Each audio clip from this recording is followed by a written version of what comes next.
तोहर हई ब्यूटी आ कोनो काटली ही ढोढ़ी में चिऊटी फसल जवानी के जरबे करी हो ये हो फसल जवानी के जरबे करी हो त कवनो मानी ना लहई काबा कोनो मानी ना लहई काबा माजा मरबे करी हो त कवनो मानी ना लहई काबा माजा मरबे करी हो त कवनो मानी ना लहई कहवा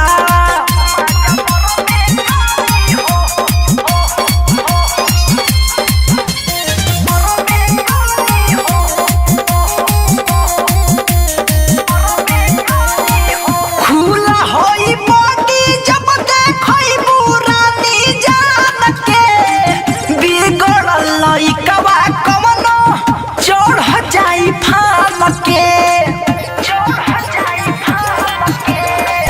खुला होई बॉडी जब देखई बुरानी जान के बिगड़ल लइकवा कवनो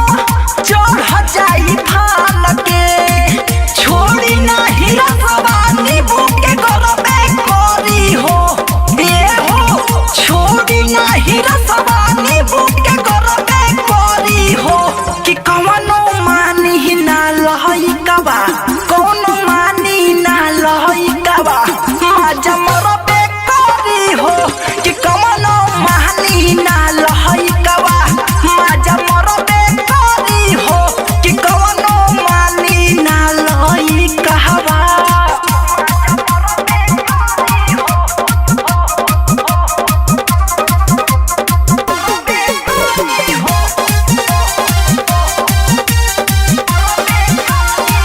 ढोढ़ी कटोरी होई रखाय अपन तोप के ना त कौनो घायल कदी लकड़ी से घोंप के ढोढ़ी कटोरी होई रखाय अपन तोप के ना त कौनो घायल कदी लकड़ी से घोंप के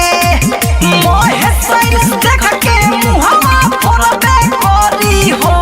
ये हो मोहे सैल देख के मुहवा फोड़बे करी हो त कवनो मानी ना लहई कबा कवनो मानी ना लहई कबा माजा मरबे करी हो त कवनो मानी ना लहई कबा माजा मरबे करी हो त कवनो मानी ना लहई कहवा देखी के तोहर हई ब्यूटी आ कोनो काटली ही ढोढ़ी में चिऊटी फसल जवानी के जरबे करी हो ये हो फसल जवानी के जरबे करी हो त कवनो मानी ना लहई काबा कोनो मानी ना लहई काबा माजा मरबे करी हो त कवनो मानी ना लहई काबा